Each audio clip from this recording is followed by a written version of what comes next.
JNU student का हल्ला बोल जारी है। उनका एक तरह से डिमांड है कि जिस हिसाब से फीस हाइक हुए हैं वो गलत हो रहे हैं, इसको रोकने के लिए कम से कम वीसी हमसे बात करें। लगातार वीसी से समय मांग रहे हैं लेकिन समय नहीं मिल रहा है। इस वजह से ये भीड़ जो है वो लगातार से बैठी है और लगातार विरोध कर रही है। लेकिन यहाँ पर हैं कुछ स्टूडेंट, इनसे पूछ लेते हैं कि आप लोग यहाँ पे विरोध कर रहे हैं, क्या फीस हाइक की वजह है, कुछ और भी वजह है? सिर्फ फी हाइक की वजह नहीं है, इस पूरे कैंपस को एक जेल बनाया जा रहा है जो लोग नहीं समझ रहे हैं। फी हाइक तो है ही, अभी जेएनयू की जो फीस है वो 30,000 है और इस वीसी ने उसे बढ़ा के 1,30,000 कर दिया है। अब आप समझिए कि एक जो पब्लिक फंडेड यूनिवर्सिटी है, देश की नंबर 1 यूनिवर्सिटी, 40% बच्चे ऐसे हैं जिनके घर की इनकम 12,000 से कम है, जेएनयू में पढ़ते हैं। तो इस एक फरमान के द्वारा एक बड़े से तबके को निकाला जा रहा है और दूसरी चीज़ है कि जेल बनाया जा रहा है। 24/7 जो लाइब्रेरी, मकसद क्या है, क्या कि एजुकेशन को खत्म करने की कोशिश है? बिल्कुल, क्योंकि इनको पढ़े लिखे लोग नहीं चाहिए और खासकर जेएनयू जैसा संस्थान तो बिल्कुल नहीं चाहिए कि जो सवाल करता हो, जो समानता की बात करता हो, जो आज़ादी की बात करता हो, जो इक्वालिटी की बात करता हो। तो जेएनयू रैशनल है क्योंकि जेएनयू सवाल करता है, तो उनसे इनको दिक्कत है। चलिए देखते हैं क्या लग रहा है सर, जिस हिसाब से फी अगर हाई हुई तो क्या आप दे पाएंगे, क्योंकि आप भी स्टूडेंट हैं? नहीं, बिल्कुल।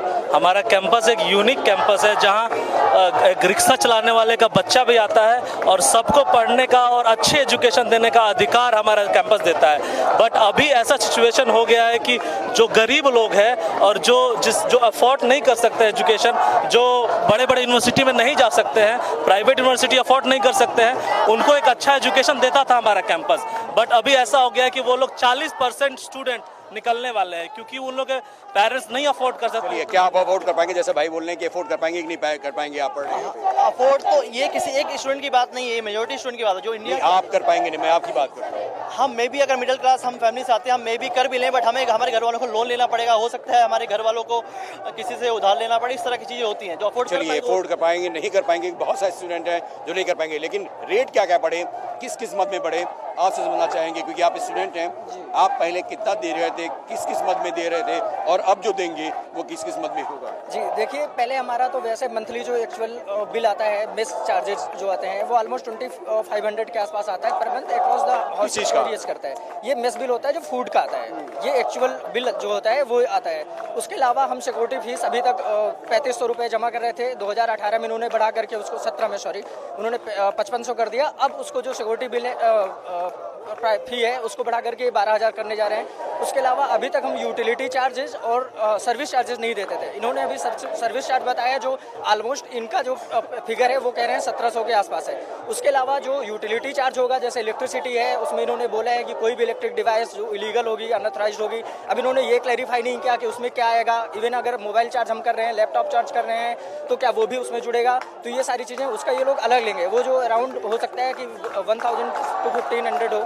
इन्होंने रूम रेंट जो अभी तक हम लोग सिंगल सीटर में 20 रुपये पर मंथ और 10 रुपये पर मंथ दिया जाता था डबल सीटर के लिए, इसका बढ़ा करके इन्होंने रिस्पेक्टिवली 600 और 300 कर दिया है पर मंथ। तो ये ऑल ओवर बढ़ करके हम लोगों का अराउंड 7,000 to 8,000 केवल मेस बिल बढ़ने जा रहा है। इसके अलावा चर्चा ये भी है कि अगर ये लोग इम्प्लीमेंट कर ले गए इसको, तो आगे ये फिर सेमेस्टर जो ट्यूशन फी है वो बढ़ाने वाले हैं, जो अभी 185-180 रुपये लगती है पूरे सेमेस्टर की, उसको बढ़ा करके अराउंड ऐसा मानना है कि 15,000 से 18,000 के बीच करने जा रहे हैं। तो ये कहें तो कुल मिलाकर 1 लाख रुपए की बढ़त ये जेएनयू में 1 लाख रुपए केवल मेस का चार्ज। उसके अलावा अगर ये ट्यूशन फी भी बढ़ाना शुरू कर देंगे जो एकेडमिक्स में पढ़ने के लिए है, वो अगर ऑल ओवर बढ़ाते हैं तो 2 से 2.5 लाख पर सेमेस्टर होगा, एनुअल होगा, जो ऑलमोस्ट IIT और IIM की तरह होगा। ये बिल्कुल साफ तौर पर क्या लग रहा है कि ये बढ़े हुए फीस आप अफोर्ड कर पाएंगे? सर एक्चुअली मैं गया से हूँ, मैं बहुत गरीब घर से आता हूँ। मेरे पिताजी खुद एक लेबर हैं, एक किसान है, जिनका दिन में कम से कम कमाई 100 से 150 रुपये होता है, तो 3000 रुपये।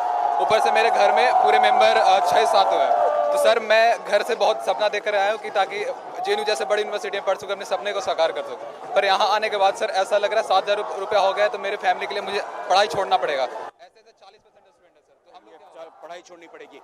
क्या लग रहा है मैम कि अगर फीस बढ़ी आप दे पाएंगी? सर मैं तो नहीं दे पाऊंगी, या तो फिर मैं जॉब करूंगी, और अगर मैं जॉब करती हूँ तो या तो मैं जॉब करूंगी या फिर मैं पढ़ पाऊंगी, दो में से एक चीजें हो सकती हैं। जॉब के लिए भी क्वालिफिकेशन चाहिए, आप क्वालिफाइड नहीं होगे जॉब भी नहीं मिलेगी। उसी लिए पढ़ रहे हैं सर, तो अगर हमको पढ़ने को ही नहीं मिलेगा तो हम लोग क्या ही करेंगे। क्या लग रहा है पढ़ाई नहीं हो पाएगी, जॉब मिल पाएगी? हो पाएगी पढ़ाई, जॉब कैसे मिलेगी बिना क्वालिफिकेशन के? पैसे कैसे दे पाएंगे आप? वही तो, इसीलिए तो ये कर रहे, नहीं हो पाएगा। क्या लग रहा है मांग पूरी हो पाएगी आपको? हाँ, हम प्रोटेस्ट करेंगे। और बात ये है, जेएनयू उस चीज़ के लिए बना ही नहीं है। जेएनयू जिस चीज़ के लिए बना है, हम उस चीज़ के लिए प्रोटेस्ट कर रहे हैं। तो क्या उम्मीद है हो पाएगा? सर ये जो एडमिनिस्ट्रेशन है वो इतना इनसेंसिटिव है अभी तक हमारे इशू पे, कि अभी तक तो हमें कोई उम्मीद नहीं नजर आ रही है, लेकिन हम तब तक प्रोटेस्ट करेंगे जब तक हमारी मांग पूरी नहीं होती है। क्या लग रहा है एडमिनिस्ट्रेशन से लगातार आप बातचीत कर रहे हैं, वो मिलने? सर बातचीत ही नहीं हो रही है। हम बेसिक मांग तो यही करें कि आप आइए, हम लोगों से बातचीत कीजिए, और बातचीत के थ्रू ही मामला हर